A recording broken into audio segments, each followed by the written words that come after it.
الله أكبر الله أكبر أشهد أن لا إله إلا الله أشهد أن محمدا رسول الله حي على الصلاة حي على الفلاح قد قامت الصلاة قد قامت الصلاة الله أكبر لا إله إلا الله.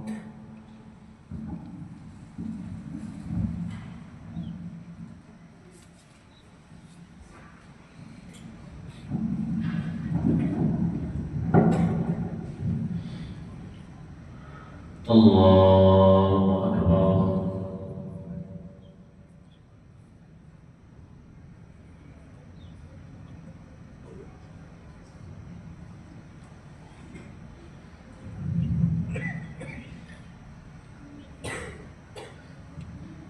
الحمد لله رب العالمين الرحمن الرحيم مالك يوم الدين إياك نعبد وإياك نستعين اهدنا الصراط المستقيم صراط الذين أنعمت عليهم غير المغضوب عليهم ولا الضالين آمين. بسم الله الرحمن الرحيم ألف لام را تلك آيات الكتاب وقرآن مبين ربما يود الذين كفروا لو كانوا مسلمين ذرهم يأكلوا ويتمتعوا ويلههم الأمل فسوف يعلمون وما أهلكنا من قرية إلا ولها كتاب معلوم ما تسبق من أمة أجلها وما يستأخرون وقالوا يا أيها الذي نزل عليه الذكر إنك لمجنون لو ما تأتينا بالملائكة إن كنت من الصادقين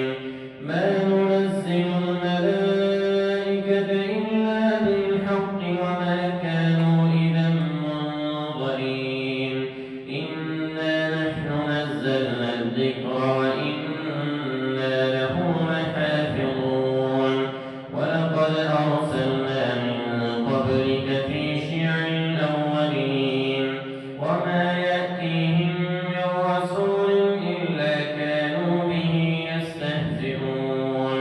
كذلك نسلكه في قلوب المجرمين لا يؤمنون به وقد خلت سنة الأولين ولو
واحشرهم إنه حكيم عليم. ولقد خلقنا الإنسان من صلصال من حمأ مسنون والجان خلقناه من قبل من نار السموم وإذ قال ربك للملائكة إني خالق بشرا من صلصال من حمأ مسنون فإذا سويته ونفخت فيه من روحي فقعوا له ساجدين فسجد الملائكة كلهم أجمعون إلا إبليس أبى أن يكون مع الساجدين قال يا إبليس ما لك ألا تكون مع الساجدين قال لم أكن لأسجد لبشر خلقته من صلصال من حمأ مسنون قال فاخرج منها فإنك رجيم وإن عليك اللعنة إلى يوم الدين قال رب فانظرني إلى يوم يبعثون قال إنك من المنظرين قال فبما أغويتني لأزينن لهم في الأرض ولأغوينهم أجمعين إلا عبادك منهم المخلصين قال هذا صراط علي مستقيم إن عبادي ليس لك عليهم سلطان إلا من اتبعك من الغاوين وإن جهنم لموعدهم أجمعين لها 7 أبواب لكل باب منهم جزء مقسوم إن المتقين في جنات وعيون ادخلوها بسلام آمنين ونزعنا ما في صدورهم من غل إخوانا على سرر متقابلين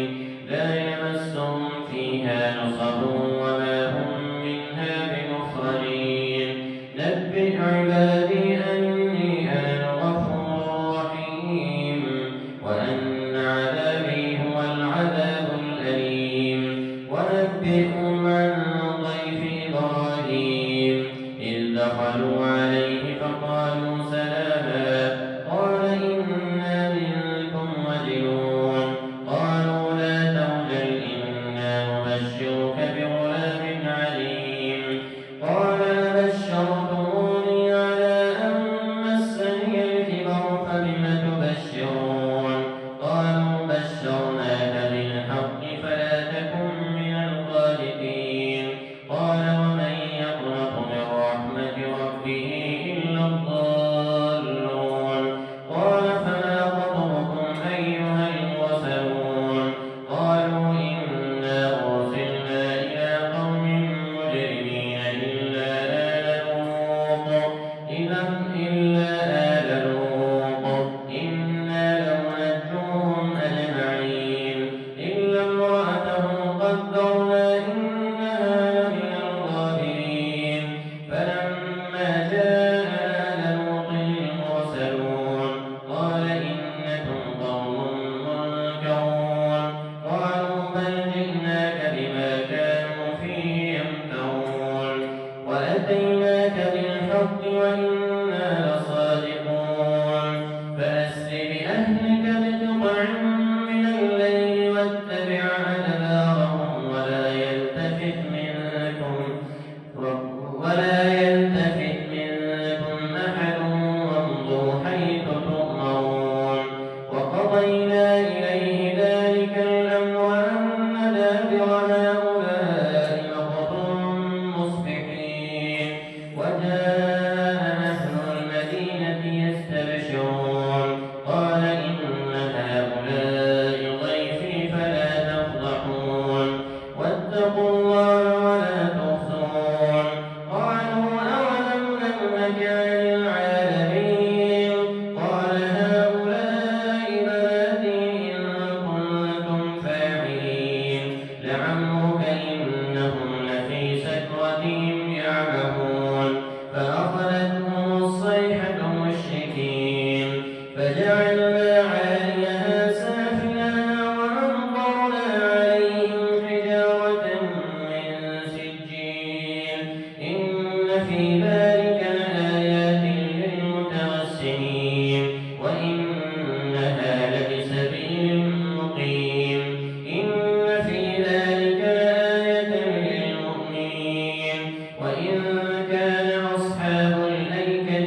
فما أغنى عنهم ما كانوا يكسبون وما خلقنا السماوات والأرض وما بينهما إلا بالحق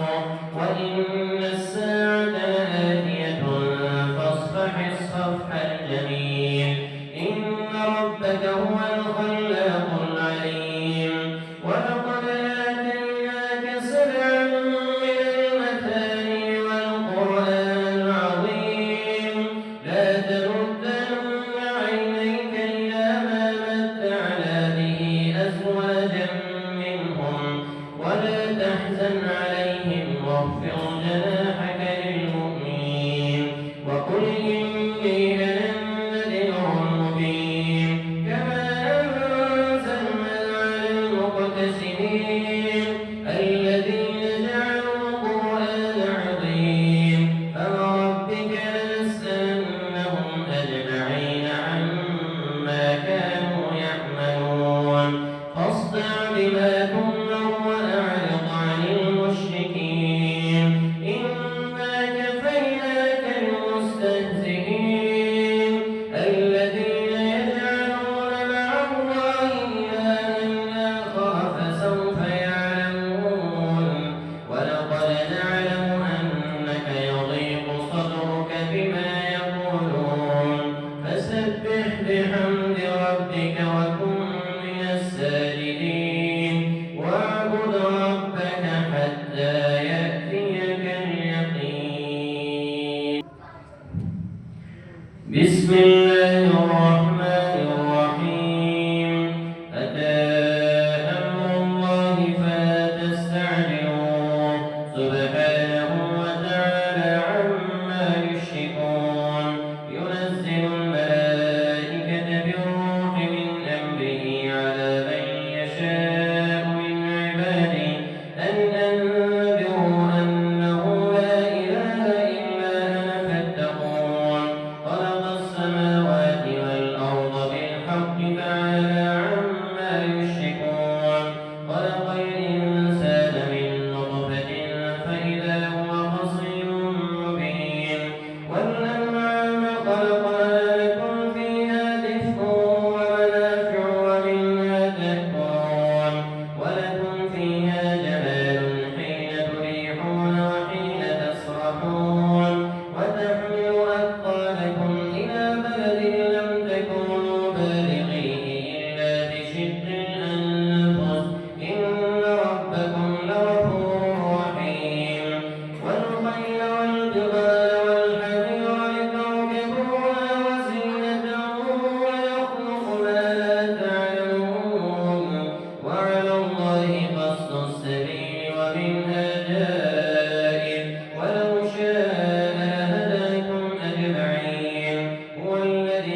إلهكم إله واحد فالذين لا يؤمنون بالآخرة قلوبهم منكرة وهم مستكبرون لا جرم أن الله يعلم ما يسرون وما يعلنون إنه لا يحب المستكبرين وإذا قيل لهم ماذا أنزل ربكم قالوا أساطير الأولين ليحملوا أوزارهم كاملة يوم القيامة ومن أوزار الذين يضلونهم بغير علم ألا ساء ما يزرون قد مكر الذين من قبلهم فأتى الله بنيانهم على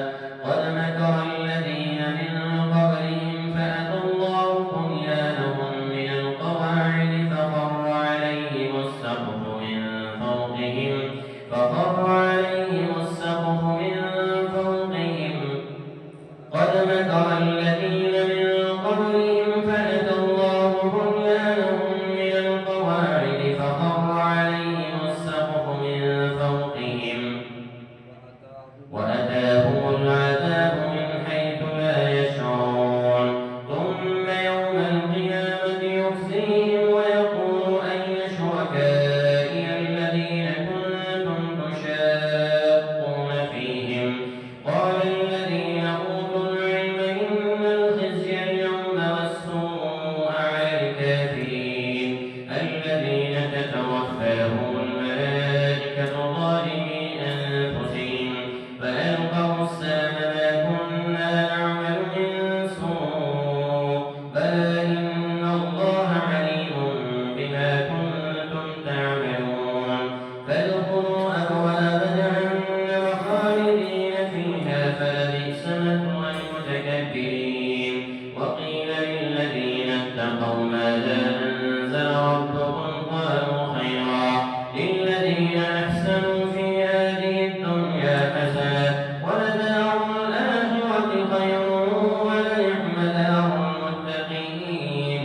جنات عدن يدخلونها تجري من تحتها الأنهار لهم فيها ما يشاءون كذلك يجزي الله المتقين الذين تتوفاهم الملائكة طيبين يقولون سلام عليكم ادخلوا الجنة بما كنتم تعملون هل ينظرون إلا أن تأتيهم الملائكة أو يأتي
كانوا يعلمون والذين صبروا على وجه ربهم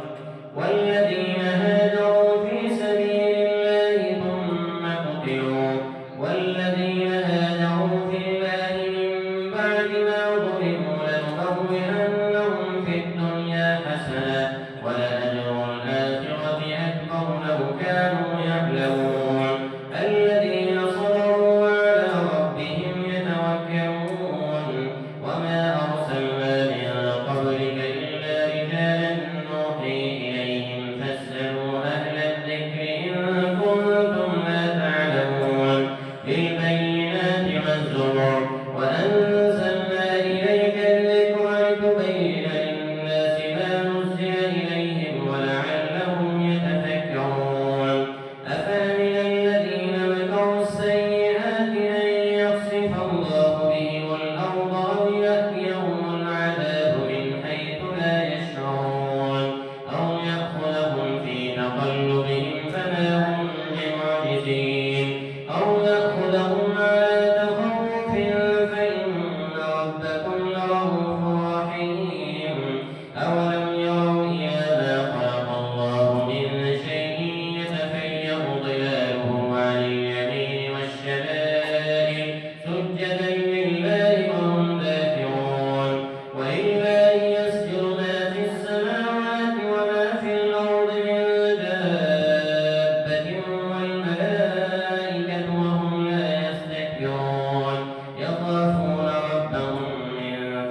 ربك ذللا يخرج من بطونها شراب مختلف ألوانه فيه شفاء للناس إن في ذلك لآية لقوم يتفكرون والله خلقكم ثم يتوفاكم ومنكم من يرد إلى أرض العمر لكي لا يعلم بعد علم شيئا إن الله عليم قدير والله فضل بعضكم على بعض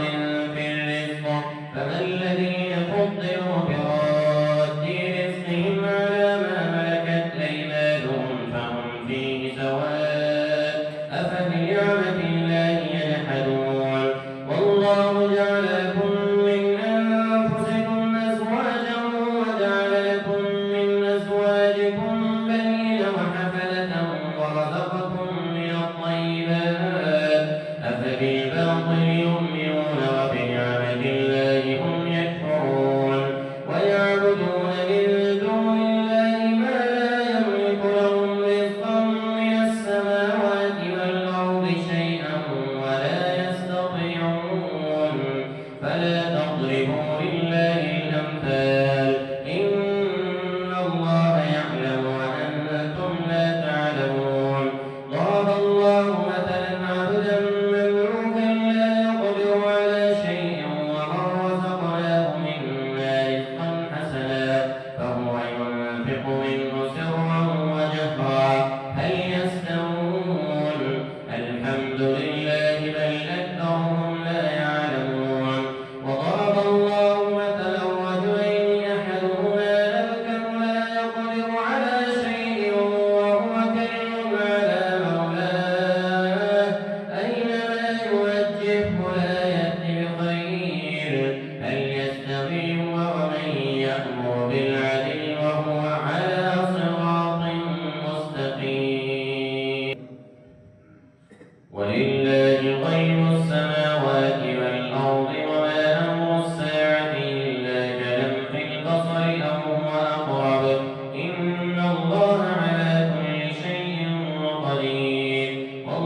إن الله يأمر بالعدل والإحسان وإيتاء ذي القربى وينهى عن الفحشاء والمنكر والبغي يعظكم لعلكم تذكرون وأوفوا بعهد الله إذا عاهدتم ولا تنقضوا الأيمان بعد توكيدها وقد جعلتم الله عليكم كفيلا إن الله يعلم ما تفعلون ولا تكونوا كالتي نقضت غزلها من بعد قوة أنكاثا تتخذون أيمانكم دخلا بينكم أن تكون أمة هي أربى من أمة إنما يبلوكم الله به وليبينن لكم يوم القيامة ما كنتم فيه تختلفون ولو شاء الله لجعلكم أمة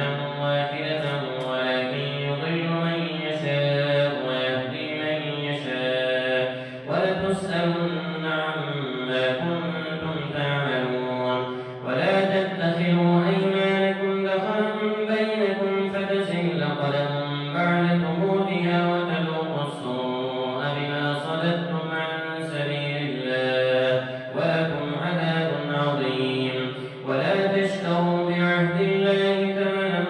قليلا إنما عند الله هو خير لكم إن كنتم تعلمون ما عندكم ينفد وما عند الله باق ولنجزين الذين صبروا أجرهم بأحسن ما كانوا يعملون من عمل صالحا من ذكر أو أنثى وهو مؤمن فلنحيينه حياة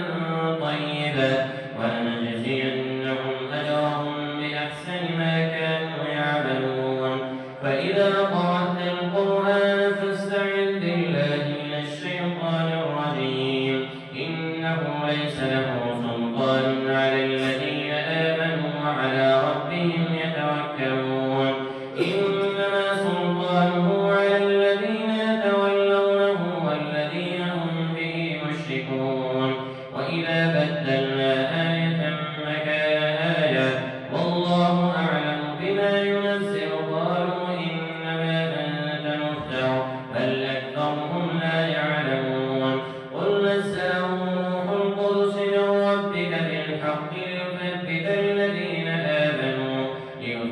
الذين آمنوا وهدى وبشرى للمسلمين ولقد نعلم أنهم يقولون إنما يعلمه بشر لسان الذي يلحدون إليه أعجمي وهذا لسان عربي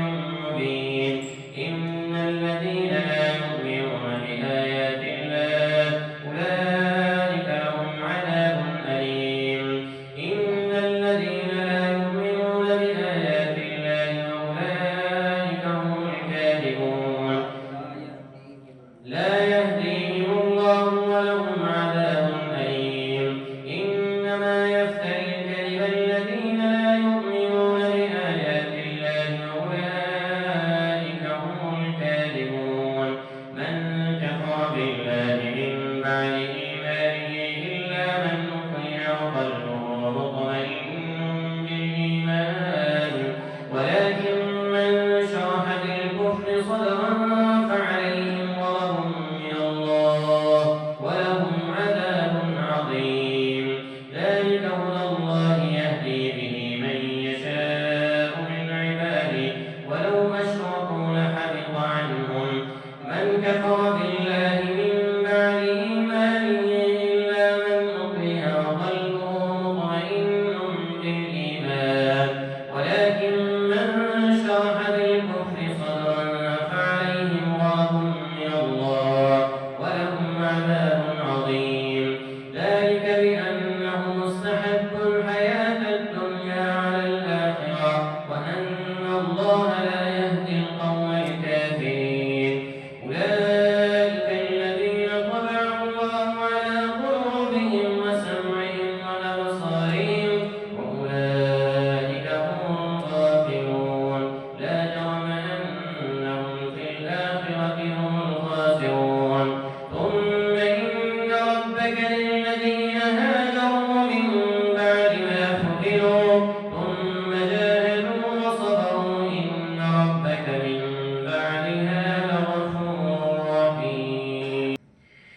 يوم تأتي كل نفس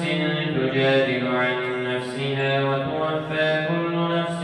ما عملت وهم لا يظلمون. وضرب الله مثلا قرية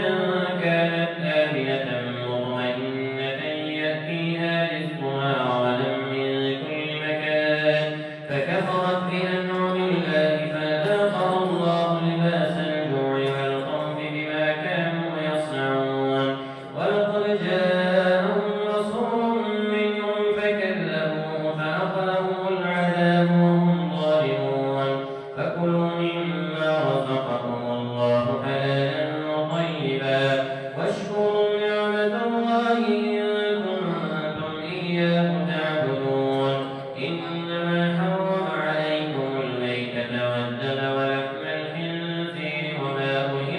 لغير الله به فمن اضطر غير باغ ولا عاد فإن الله غفور رحيم. ولا تقولوا لما تصف ألسنتكم الكذب هذا حلال وهذا حرام لتفتروا على الله الكذب. إن الذين يفترون على الله الكذب لا يفلحون. متاع قليل ولهم عذاب أليم. وعلى الذين هادوا حرمنا ما قصصنا عليك من قبل وما ظلمناهم ولكن كانوا أنفسهم يظلمون. ثم إن ربك للذين عملوا السوء بجهالة ثم تابوا من بعد ذلك وأصلحوا إن ربك من بعدها لغفور رحيم. إن إبراهيم كان أمة قانتا لله حنيفا ولم يك من المشركين شاكرا لأنعمه اجتباه وهداه إلى صراط مستقيم. وآتيناه في الدنيا حسنة وإنه في الآخرة لمن الصالحين. ثم أوحينا إليك أن اتبع ملة إبراهيم حنيفا وما كان من المشركين.